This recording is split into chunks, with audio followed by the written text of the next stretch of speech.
La siguiente es una producción del Centro Misionero Bethesda. Palabra de Reino. Estás lleno de la salvación de Cristo, estás lleno de la justicia, de la santidad, de la verdad. Escuelas de formación. Sanidad interior. Testimonios de vida. Tenía 7 enfermedades, mejor dicho, y el trombo que me dio en la cabeza, el doctor dijo que yo no tenía nada. Que ¿Hiciste todos los exámenes? Todos los ¿Y cómo te exámenes, salieron? todos me salieron bien. Entonces yo traje. ¿No podías levantar el brazo? No, me dolía mucho. ¿Y el Señor te sanó hoy? Ya me sanó. Sí, ya volvió a la casa, está buscando trabajo, la honra y la gloria al Señor. Centro Misionero Bethesda les da la bienvenida. También en plural, la porción mayor, más adelante, más excelente. Así que si estas cosas están en vosotros y son muy abundante la fe, muy abundante la virtud, muy abundante el conocimiento, muy abundante el dominio propio, muy abundante la paciencia, muy abundante la piedad, muy abundante el afecto fraternal y muy abundante el amor. Escuche los audios o vea las predicaciones anteriores para que se dé cuenta qué significan esas palabras. Entonces deberían abundar en nosotros, estar en cantidad, en número, en calidad, en plural, en una porción mayor, en una porción más excelente, dice. Entonces, porque si estas cosas están en vosotros y abundan, no os dejarán estar ociosos. La palabra ocioso del 692. Ocioso significa inactivo, es decir, desempleado, inútil, desocupado. ¡Ah, qué tremendo! La Biblia dice que mientras que en nosotros no abunde fe, dominio propio, piedad, conocimiento, todas esas virtudes del fruto del Espíritu, estamos como desempleados. No podemos hacer nada con relación a avanzar en el conocimiento del Señor y en lo que es deber de nosotros, el predicar la palabra, el extender el reino de los cielos.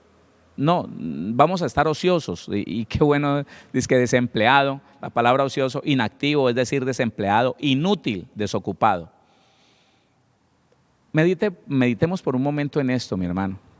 Cuando nosotros pensábamos que el evangelio era solamente tener un conocimiento, una teoría de la palabra y decir, es que la Biblia dice, pero no habíamos entendido que el evangelio es sencillamente un cambio, una transformación mía, personal, de aquel que estaba asistiendo a la congregación, de aquel que estaba estudiando la palabra, de aquel que había sido tomado por el Señor. Cuando no entendíamos esto, pensábamos que el evangelio era ¿cuánto ayunás vos? ¿Cuánto orás? Entonces ese era el más tremendo.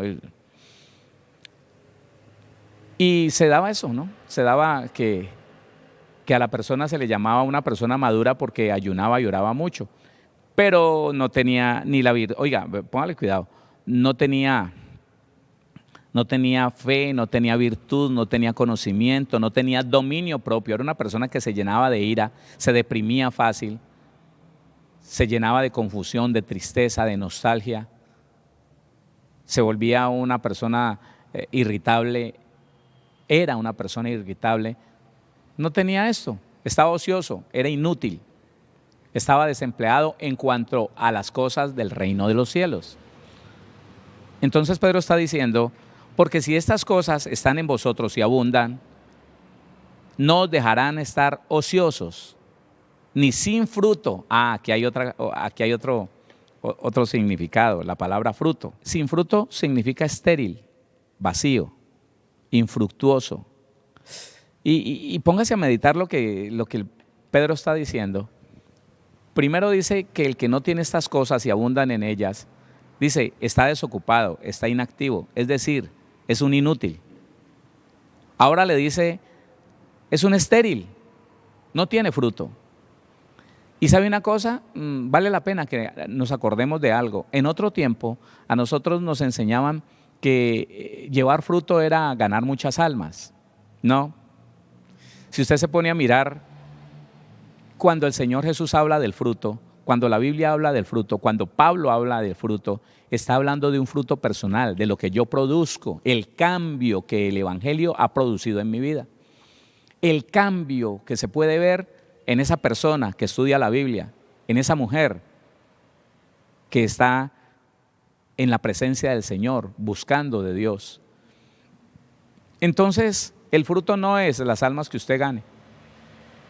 Por el contrario, las almas se ganan a través del fruto que yo tengo, a través del fruto que usted da, a través del cambio, de la transformación. Es que es muy diferente, mis hermanos.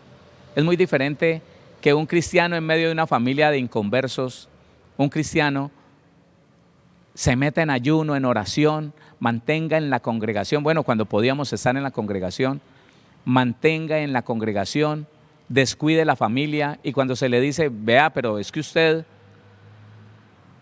no permanece aquí, los niños ya no lo ven, ay, yo estoy metido con mi Dios, yo estoy metido con mi Señor, a mí no me diga nada, yo estoy en la presencia del Señor y Él se va a encargar de lo mío. ¿Quién se va a convertir así? Y que cuando no le parece algo se llena de enojo, se llena de ira y es irresponsable y hasta dice mentiras. Ese no tiene fruto. ¿Sabe quién se va a convertir de esa familia? Yo le digo, nadie. Nadie se va a convertir de esa familia, nadie. Entonces el fruto es lo que produce un cristiano sincero, un cristiano que entendió, un cristiano que empezó a aprender los mandamientos muy pequeños y a ponerlos por obra.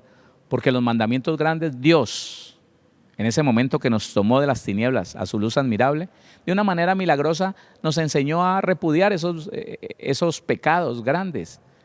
Las cosas que tienen que ver con el homicidio, con la borrachera, con el consumo de drogas, con el adulterio, con todo eso lo aborrecimos sin siquiera saber por qué.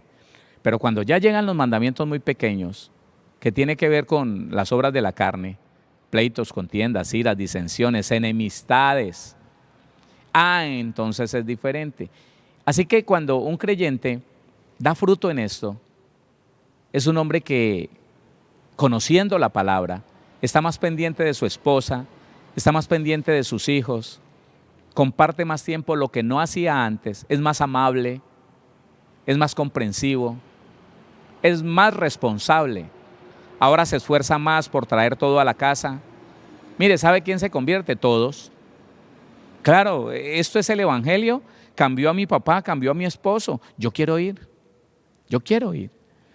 Entonces cuando la persona dice, cuando Pedro dice que el que no tiene estas cosas, la fe, la virtud, el dominio propio, todas esas cosas, dice que porque si estas cosas están en vosotros y abundan, no os dejarán estar ociosos. Un cristiano que no ha cambiado es un cristiano ocioso, inútil, desocupado. Es feo, ¿no? Es feo lo que dice.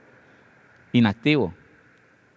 Y sin fruto, estéril, vacío, sin fruto, infructuoso.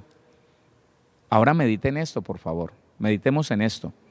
¿Conoce a usted algún cristiano que llegado a la vida cristiana, en vez de procurar estar en familia, se aisló y hoy anda solo? Se lo voy a decir de esta manera. ¿Conoce algún cristiano que le ha ido más mal siendo cristiano que lo que le iba en el mundo? De eso está hablando Pedro en esto. Personas que llegaron al Evangelio y no lo entendieron. Personas que llegaron al Evangelio y no se dieron cuenta que el fruto del Espíritu, el amor, la paciencia, la paz, el gozo, la benignidad, la bondad, la fe, la mansedumbre y la templanza, ellos no entendieron que era para hacerlas parte de su vida y vivirlas todos los días. No, ellos pensaron que eso era bonito, ¿sí? Y que eso estaba en alguna parte, pero que él tenía que defenderse porque es que todo el mundo lo quería atacar. Él tenía que pelear la guerra contra el diablo. ¿Y sabe a quién vio como el diablo? A su mujer. Y vio como el diablo a sus padres. Y vio como el diablo a su patrón. Y empezó a ser rebelde a las autoridades. Empezó a maltratar a los niños. Empezó a decirle endemoniado a ese jovencito de 12, 13, 14 años, porque no quería nada de las cosas santas, porque le gustaban las cosas del mundo, endemoniado. Se le olvidó que Él le dio esa herencia, se le olvidó. Entonces es un inútil en el reino de los cielos. Al no producir fruto, no va a atraer las personas hacia el evangelio por su testimonio. Es un inútil, es un desocupado, no tiene fruto. No va a producir ganancia para el reino de los cielos. Por eso es que es muy importante, mis hermanos, volver a las enseñanzas primeras y meditar. ¿Será que la naturaleza divina se nota en mi vida? ¿Será que la naturaleza divina se nota en tu vida? ¿Será que sí ha existido un cambio? No me voy a cansar de decirle esto. El evangelio no es otra cosa sino cambio, transformación. Claro, si el Señor nos cambió la naturaleza, significa que Él está esperando que nosotros cambiemos de conducta, porque ya no tenemos la naturaleza pecaminosa de Adán. No, ya las obras de la carne no son la manifestación de nuestra naturaleza. Ahora nuestra naturaleza es la naturaleza del Señor, justicia y santidad, proveniente de la verdad. Y esto produce lo que acabamos de hablar, las virtudes del fruto del Espíritu. Eso produce. Y Pedro nos está llamando, mire, Pedro está llamando a la iglesia desde el versículo número 3, está diciendo, mire, usted sí sabe que usted es participante de la naturaleza divina, usted lo sabe. Usted es consciente que todo lo que pertenece a la vida y a la piedad, piedad, esta semana estuvimos estudiando lo que verdaderamente es la piedad. Ya entonces nosotros no nos podemos dejar engañar, que es que la piedad es que alguien empiece a mostrar su propia santidad. Hermano, no confíe en aquel que no hace sino hablar de su propia santidad, no confíe en él. La Biblia dice que no es digno de confianza aquel que proclama su propia justicia. Mírelo a ver, si es verdad. Mírelo a ver. Entonces, qué importante es que nosotros nos demos cuenta, primero, que todas las cosas que pertenecen a la vida de Dios, a la vida Zoé, a esa vida eterna, a esa vida que venció la muerte, están en nosotros. Pero que también están en nosotros el esquema del evangelio. La piedad es el esquema del evangelio. Es la exposición ordenada de cada punto, de cada tema, de cada fundamento del evangelio. Están en nosotros. Todo lo que pertenece a la vida y a la piedad lo recibimos por parte de aquel que fue a una cruz y que a través de esa cruz nos dio promesas que ahora son herencias por las cuales nosotros llegamos a ser participantes de la naturaleza divina, la naturaleza de Dios. Y la naturaleza divina significa ser parecido a Dios. y todavía, hermanos cristianos, diciendo que no, que es que el diablo, como los está atacando, entonces tienen que ser groseros con la mamá, ser groseros con el papá, ser groseros con su esposo, con su esposa. Es que no me puedo dejar, es que el diablo me quiere atacar. Y todo el mundo se le va alejando. Otra vez, esos cristianos que se quedaron solos, porque empezaron a tratar mal a los que estaban a su alrededor, empezaron a ver el diablo en todos aquellos que le servían. Ellos no entendieron esto. No lo entendieron. A aquel que le aproveche el evangelio es un hombre de familia, es una mujer de familia que busca solucionar los problemas, restaurar lo que ella misma, lo que él mismo dañó. Es una persona que se convierte en un mejor padre, en un mejor hijo, en una mejor madre, en una mejor esposa, en una mejor hija. Es una persona que empieza a mejorar en todos los aspectos de su vida. Y entonces, Pedro está diciendo, tenga cuidado, si en usted no está el fruto del Espíritu, si en usted no se manifiesta en abundancia, abundantemente multiplicado, usted está desocupado y es estéril. Usted es un inútil y es infructuoso. No produce para el reino de los cielos. Y yo le quiero recordar que el Señor Jesús, en reunión con los escribas y fariseos, les dijo que el que no produjera fruto para el reino de los cielos sería cortado. Hermano, entienda que yo no lo quiero asustar, pero la Biblia nos dice, oiga, no se engañe,